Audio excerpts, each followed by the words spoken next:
மக்கள் திலகம் எம்ஜிஆருக்கு எத்தனையோ லட்சக்கணக்கான ரசிகர்கள். அதில் ஒரு ரசிகர் அடிமைப்பெண் படத்தை 100 தடவையாவது பார்த்திருப்பார். ஒரு தடவை எம்ஜிஆரை காரில் வைத்து கையை பிடித்து முத்தம் கொடுத்து அவரோடு கை குலுக்கியிருக்கிறார். அந்த எம்ஜிஆர் பிரியர், இல்லை வெறியர். பின்பு கார் அங்கிருந்து நகர்ந்து சிறிது தூரம் சென்றது. மேலும் அந்த கார் அங்கு நின்றது. மக்கள் திலகம் எம்ஜிஆரை தொட்ட மகிழ்ச்சியில் அந்த ரசிகர்கள் ஆனந்த கூத்தாட்டம் ஆடினார். மேலும் அந்த பகுதியில் எம்ஜிஆர் கார் ஏன் நின்றது என்று ஒரே பரபரப்பு. மீண்டும் எல்லோரும் கார் அருகே ஓடினார்கள். அவர் ஒரு வாட்சியை நீட்டியபடி வெளியே எட்டி பார்த்தார்.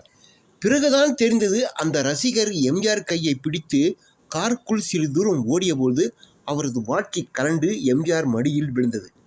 எம்ஜிஆர் அந்த வாட்சியை அந்த ரசிகரிடம் கொடுத்தார். அந்த ரசிகருக்கு சந்தோஷம் தாங்க முடியவில்லை.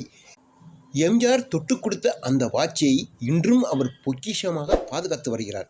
அந்த பகுதியில் 2 நாட்களுக்கு மேல் அந்த பேச்சுதான். மக்கள் திலகத்தின் சுவாரஸ்யமான நிகழ்ச்சிகளை தெரிந்து கொள்ள நம்முடைய சேனலை பின்தொடருங்கள். மற்றும் ஒரு பதிவில் பார்ப்போம். வணக்கம்.